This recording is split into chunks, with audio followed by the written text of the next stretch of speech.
안녕하세요. 곰돌이 변호사 이상헌 변호사입니다.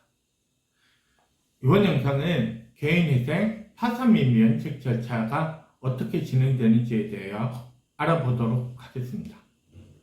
제가 사법시험을 공부할 때는 형사소송법, 민사소송법이 참 절차적인 부분이라 와닿지가 않았는데요. 실무를 진행하다 보니 형사소송법, 민사소송법이 더욱 와닿는 것 같습니다. 개인회생 파산미 면책 절차를 진행하는 분들도 처음에는 생소하고 어려울 수 있지만 자신의 사건이 어떻게 진행되고 있는지 그것을 확인하기 위해서는 이 부분은 꼭 알아야 되는 부분이라고 생각합니다. 먼저 개인회생 신청서를 법원에 제출해야 하겠죠. 개인회생 신청서 양식에 따라 작성하고 필요 서류를 같이 첨부해야 합니다. 그리고 금지명령, 중지명령도 같이 신청합니다. 우선 개인회생 신청서 양식만 보여드릴게요. 인적사항을 기재하도록 되어 있습니다. 그리고 첨부 서류를 보면 개인회생 채권자 목록, 재산 목록, 수입 및 지출에 관한 목록, 진술서가 있는데 이 부분은 개인회생 신청서 작성 시 필요 서류에 대한 영상으로 보다 구체적으로 설명을 드리도록 하겠습니다. 개인회생 신청 시 위 서류 위에 변제계획안이라는 것도 같이 제출하는데요. 위에 같은 신청서에 첨부하는 서류에 따라 월 변제금을 얼마로 책정하였고 이를 얼마의 기간 동안 변제하겠다는 내용이 작성되는 것으로 보시면 됩니다. 한편 앞서 말씀드린 바와 같이 개인회생 신청 시 금지명령, 중지명령도 같이 신청하는데요. 이에 대하여 살펴보도록 하겠습니다. 금지명령이 무엇이냐 하면 채권자로 하여금 채무자의 재산에 대한 강제 집행을 하지 못하도록 하거나 채무자에 대한 추심행위를 하지 못하도록 하는 법원의 결정입니다. 이 신청서는 급여소득자에 대한 금지명령 신청서인데요. 신청 취지를 보면 개인회생 채권에 기하여 신청인 소유의 유체동산과 신청이 사용자로부터 매월 지급받을 급료 등에 대하여 하는 강제집행, 가압류 또는 가처분을 금지하고 있습니다.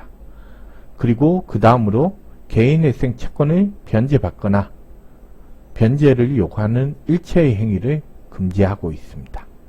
그리고 중지명령이 무엇이냐면 개인회생 신청 전이나 아니면 개인회생 신청 후에 금지명령이 나오지 않은 상태에서 개시결정이 나오기 이전에 채권자가 이미 강제집행을 하고 있는 경우 개인회생 파산 및 면책을 인정하는 이유에 대한 영상에서 말씀드린 바와 같이 채권자 사이에 공평한 배당이 되기 어려우므로 특정한 채권자가 강제집행을 하여 먼저 채권에 대한 만족을 얻지 못하도록 해당 강제집행 절차의 진행을 정지시키는 법원의 명령이라고 보시면 됩니다.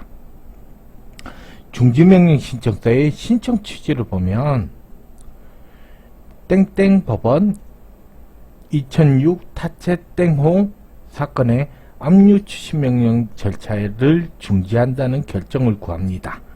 이렇게 되어 있으므로 특정 강제집행 절차의 진행을 중지시키는 형태임을 알 수 있습니다. 금지명령, 중지명령을 신청하면 법원에서 신청 취지에 따른 결정을 하여 줄 것인지를 판단하게 되는데 금지명령의 경우 급여소득자와 영업소득자 사이에 약간의 차이가 있습니다. 급여소득자에 대한 금지명령의 경우 이전에 금지명령 신청서에서 본 바와 같이 채무자 소유의 유체동산과 급여 등에 대한 관한 내용으로 되어 있는 반면 영업소득자에 대한 금지명령의 경우 채무자 소유의 유체동산, 특히 채무자의 영업을 위한 유체동산에 대한 내용으로 되어 있음을 알 수 있습니다. 다음으로 법원에서 보증명령이나 보증금고가 나오는데요. 둘 다 채무자의 신청서 내용에 미흡한 점이 있거나 아니면 추가적으로 확인하고자 하는 내용이 있으니 이를 밝히거나 수정하라는 내용으로 보시면 됩니다. 양자의 차이는 보증명령은 판사님이 내리는 것이고 보증공고는 회생위원님이 내리는 것이라는 것입니다. 주로 보증명령은 인지대, 송달료운 납부와 같은 형식적인 부분에 대하여 나오고 보증공고는 사건의 실체와 관련한 내용에 대하여 나온다고 보시면 됩니다. 사건을 진행하다 보면 보증공고가 나오지 않고 개시결정이 나오는 경우는 드무니까 보증공고가 나왔다고 하여 너무 걱정하지 않으셔도 됩니다. 보증 절차를 거쳐서 법원에서는 개인회생 절차를 개시하여 줄 것인지를 결정하게 되는데, 개인회생 절차를 개시한다는 의미는 개인회생 절차를 진행하여 줄 것인지를 결정한다는 의미입니다. 여기서 이미 개인회생 신청하고 보증 절차를 거치고 있는 상황이면 개인회생 절차가 진행되고 있는 것이 아닌가 하는 생각을 가지는 분들이 많을 텐데요. 이 부분에 대한 설명을 간단히 드리지만 굳이 구체적으로 아실 필요까지는 없을 것 같네요. 채무자 회생 및 파산에 관한 법률에서 개인회생, 파산 및 면책 절차 외에 별도로 인정하고 있는 절차인 회생 절차와 비교해 보면, 회생 절차에서는 개시결정 이후 조사위원이 선임되어 채무자의 이른바 계속기업가치, 이른바 청산가치에 대한 조사를 하게 되는데, 이는 회생위원님이 개인회생 신청을 한 채무자의 이른바 가용소득, 이른바 청산가치에 대한 조사를 하는 보증공고에 대응하는 것으로 보시면 됩니다. 회생에 있어서 개시결정 이후 채권신고기간, 관계인 집회, 회생계획안에 대한 인가결정 여부 등의 회생 절차가 진행되는데, 개인회생 절차에 있어서도 개시결정 후 채권자 집회 등의 추가적인 절차가 있으므로 개인회생 절차 개시결정은 이러한 절차를 진행하겠다는 법원의 결정으로 보시면 됩니다. 따라서 개인회생 절차 개시결정에서도 이 기간을 지정하는 내용, 채권자 집회기일과 장소를 지정하는 내용이 들어가게 됩니다. 여기서 주의하셔야 할 것은 개시결정과 같이 보내주는 개시결정 통지서라는 것이 있는데요. 개시결정 통지서에는 변제금을 입금해야 하는 회생위원 계좌가 있으니 꼭 기억하셔야 합니다. 개시결정이 나오면 법원에서는 개시결정을 공고하고 개시결정문, 채무자가 제출한 채권자 목록, 변제계획안을 채권자들에게 송달해 줍니다. 채무자가 개인회생 신청을 하는 경우 채권자들은 자신의 채권을 다른 곳으로 양도하기도 하고, 보증을 선 금융기관이 대의 변제를 해서 채권자가 바뀌기도 합니다. 그리고 채권자 목록에 기재된 채권액과 자신의 채권액이 다른 경우 채권자들은 이를 법원에 알립니다. 채권자들은 채권자 집회기일 이전에 이런 신고를 법원에 하게 되고, 법원에서는 신고된 내역을 대리인 사무실로 보내주는데, 대리인 사무실에서 이를 반영하여 채권자 목록 수정이나 채권자 목록 및 변제 계획안을 수정하는 내용 서면을 내게 됩니다.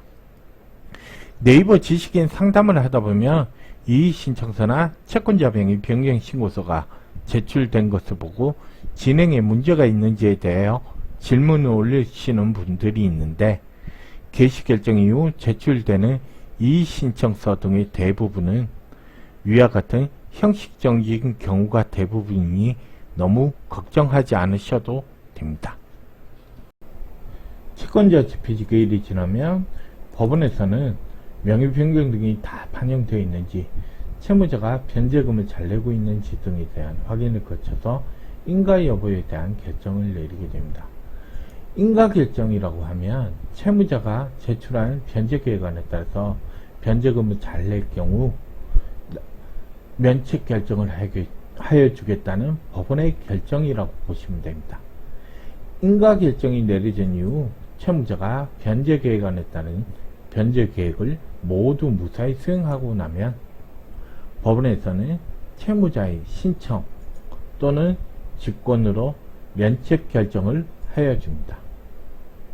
다음으로 파산 및 면책 절차에 대하여 알아보도록 하겠습니다. 파산 및 면책 신청서의 내용을 보면 채권자 목록, 채권자 주소, 채무자가 파산에 이르게 된 경우 채무자의 현재의 소득 및 재산 상황, 채무자 학력 등 많은 사항을 기재하도록 되어 있습니다.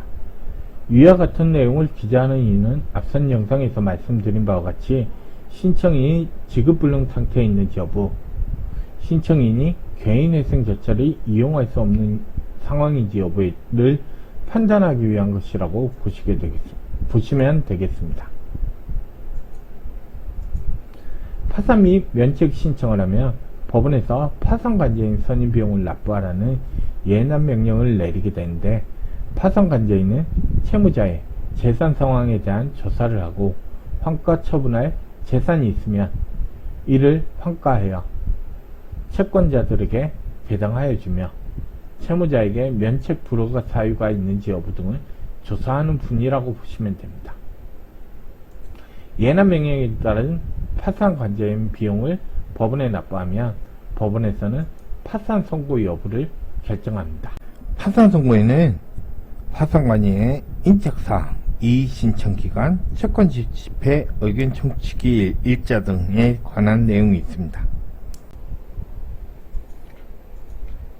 이에 따라서 파산관제인이 채무자의 재산이나 면책 불허가 사유 여부 등에 대한 조사, 채무자의 재산에 대한 환가 등의 절차를 진행한 이후 채권자 집회, 의견 청취기일이 개최되고 채권자들에 대한 배당이 이루어지게 되면 파산 절차는 끝나게 되므로 파산 종결 결정을 한 후 법원은 면책 여부를 결정하게 됩니다. 만약 채무자의 재산으로 채권자들에게 환가 배당할 재산이 없을 경우, 즉 나누어 줄 금액이 없다고 한다면 파산 폐지 결정을 하게 되는데, 파산 폐지 결정은 파산 종결 결정과 동일하게 파산 절차를 끝낸다는 의미이므로 신청인의 입장에서는 이를 굳이 구분하지 않으셔도 될 것 같네요. 마지막으로 개인회생, 파산 및 면책 절차를 진행하는 분들이 자신의 사건이 잘 진행되고 있는지 여부를 확인할 수 있는 곳을 알려드리도록 하겠습니다. 먼저 네이버 다음 구글에서 대법원 나의 사건 검색을 클릭하고 들어가세요. 클릭하고 들어가면 관할 법원, 사건 번호, 당사자, 자동 입력, 방지 문자를 입력하는 내용이 나올 겁니다. 여기에 전달받은 사건 번호 등을 넣고 검색하면 나오는 페이지가 있을 것입니다.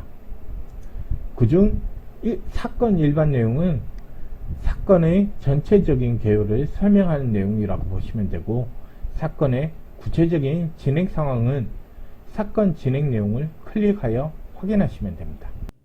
이번 영상은 절차적인 부분이라 듣기에 지루하실 수도 있는데요. 그래도 자신의 사건이 어떻게 진행되고 있고 잘 진행되고 있는지를 알기 위해서는 꼭 필요한 부분이라 말씀을 드리게 되었습니다. 제 영상이 도움이 되었다면 좋아요와 구독을 눌러주세요. 이상 곰돌이 변호사 이상헌 변호사였습니다.